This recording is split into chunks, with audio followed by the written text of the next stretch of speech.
Hello everyone, this is Shreya Vinothan. Welcome to Learn Counseling Online. I hope all of you are safe and are doing well. In today's video, I'll be speaking in length about eating disorders.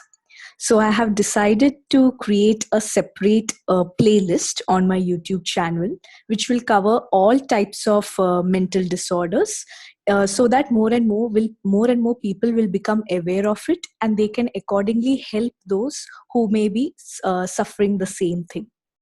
So let's get started. Okay. So, what are eating disorders? So, an eating disorder is a mental health condition in which the person who is affected experiences disruptions in eating behaviors. So, such people will be obsessively preoccupied with food and body weight. Okay. And generally, eating disorders occurs with other mental disorders such as depression, anxiety, panic disorders, and obsessive compulsive disorders. And if these disorders are not treated at the right time, it can lead to grave health related problems such as cardiovascular issues, gastrointestinal issues, and even malnutrition. Causes of eating disorders. So, research has indicated that 50 to 80% of the time when eating disorders occurs, it is due to several genetic factors. Okay, but there are certain environmental conditions because of which such disorders can be triggered in those people who are already genetically vulnerable.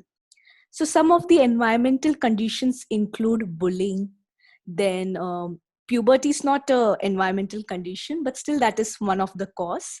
Then some kind of mental illness, okay, stress, and even media, because nowadays we know media always tries to propagate, to have a very thin figure, and only thin people are beautiful, fat or obese people aren't beautiful. So these are the things which the media is trying to propagate to everyone. So that is also one of the important cause of why people develop eating disorders. Now we will get down to the types of eating disorders. So there are several types of eating disorders. First is known as anorexia nervosa. Now there are certain names which are quite, difficult to remember, and I understand that. But unfortunately, that's the name which has been given to these disorders. So under anorexia nervosa, what happens is that the person does not eat enough. Okay, and that individual has a very low body weight and has a very distorted body image, and such people have the intense fear of gaining weight and thus engage in extreme measures to make sure that it does not happen. All right, next is bulimia nervosa. So in this, what happens is the person engages in binge eating even when the person is not hungry. Okay, and he or she finds it difficult to stop eating. Okay, there's no control over the eating, and later on the person engages in self-induced vomiting or fasting or excessive exercise to reduce the intake of the calories which has been taken so far. So again, in such a kind of a situation, the person experiences lot of shame and guilt, and therefore does not share with anybody what that person is going through. Okay, third is binge eating. So, as the name suggests, here the person eats excessively, has no control over the eating. But unlike bulimia nervosa, in this situation, the person does not engage in self induced vomiting. Okay. Fourth is rumination.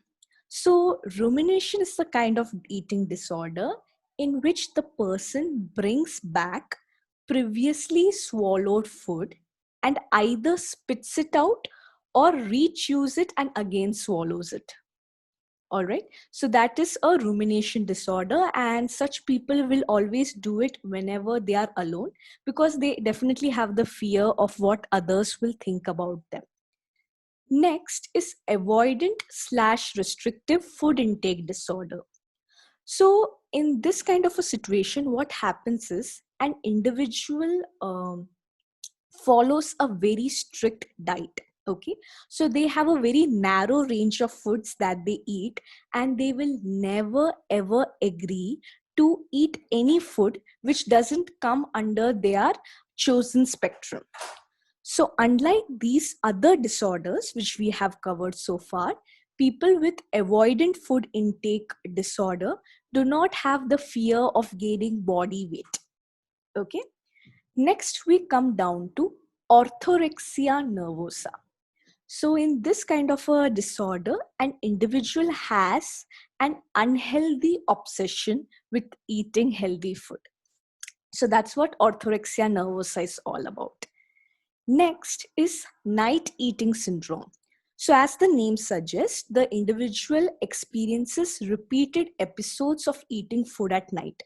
And why does the person do that? The person has a belief that eating food at night will improve their sleep, or they will be able to sleep faster if they eat food at night.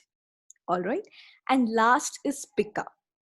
So, pica is an eating disorder in which the individual begins to eat inedible items such as cloth or some kind of a metal, or it can be cotton, it can be even hair. So, that is what pica is all about. I know listening to some of the disorders can, trigger uncomfortable feelings within you. But unfortunately, these are the disorders which actually, people are going through. Okay. Now, whom it can affect.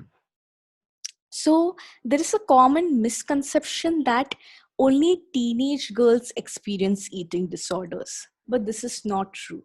Okay, people of all ages, genders, ethnicities, or socioeconomic groups are prone to developing an eating disorder, and it has been proven through research that people of different groups are affected with eating disorders. But it has also been proven that more commonly it has been diagnosed in women rather than men. And one of the reasons of this could be that men are underrepresented in eating disorder statistics. Okay, so there is a gender bias when it comes to eating disorder. People have this preconceived notion that it can only affect women and not men. But now current research has proven that even men experience eating disorders, but the symptoms that they show, it's quite different compared to women. Okay, so they will never engage in any kind of self-induced vomiting, but they will always engage in excessive exercising. And it has also been proven that those males who were overweight in the past, they tend to actually develop the eating disorder. They tend to experience that. All right. And it has also been proven through research that children as young as age 6 can develop eating disorders. And it has also been prevalent in older adults and senior citizens. Okay. Now we come down to treatment of eating disorder. So one of the treatment is self-help. All right. Just give a sec. Okay. So the first is self-help. So if a person is having the disorder of binge eating or bulimia nervosa, such individuals can engage in self-help. So there are various online platforms which creates awareness of eating disorders, and there are certain techniques and tactics which people can engage in order to come out of that disorder. But self-help is not suggested for those who are going through anorexia nervosa. That is a situation in which they do not eat enough. All right. Second is cognitive behavioral therapy. Now, in simpler terms, this kind of therapies tries to understand the relation and the effect of thoughts on an individual's behavior.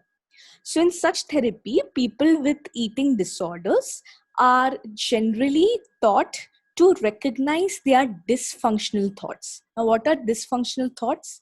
Thoughts which are completely irrational and which are not doing them any good. Okay, so they are told how to recognize those dysfunctional thoughts and how to challenge it. That is what cognitive behavioral therapy is about. So in such kind of a therapy, a person is encouraged to keep checking how many times they check themselves in front of the mirror, or to have a routine check on the meals that they have eaten, and so on. So there are many steps and procedures involved in that. Third is family based treatment, also called as FBT. Okay, there's one point which I have missed out.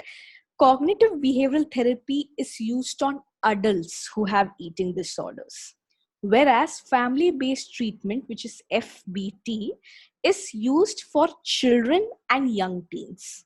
All right. So, what happens in family based treatment? In this kind of a situation, a therapist encourages the family members, okay, to be an equal part of the treatment plan. And they feel that the love that the parents feel for their child can be a very important tool for helping the child to come out of it. That is what family based treatment is all about. Next is nutritional therapy. Sorry. So, as the name suggests over here, the person consults a dietitian, and the dietitian will give a complete plan of the healthy diet that the person can start practicing. Last is weekly outpatient treatment.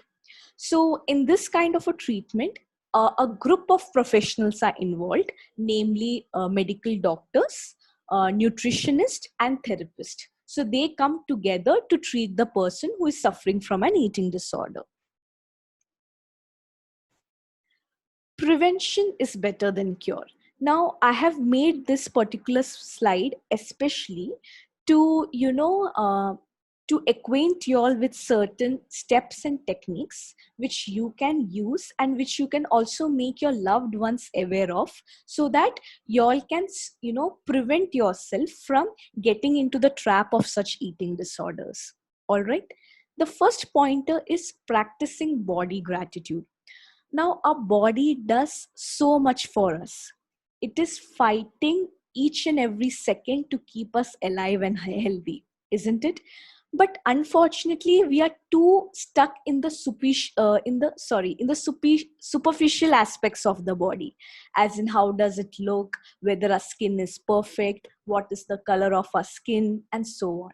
So now it's time to go deeper, okay, to to thank your body for all the activities that it is doing for you, sleeping, eating, or dancing, or doing any other physical work. And it is also important to thank your body for all the internal processes that it is carrying out each and every second. The most important of all that is breathing, blood circulation, digestion. Okay, all these processes it is doing for you, and we don't have to worry about it at all. So, such kind of a complex, amazing mechanism the nature has made for us. So, what I believe is every morning when you wake up, it is, it's a very good practice to start first, saying thank you to your body.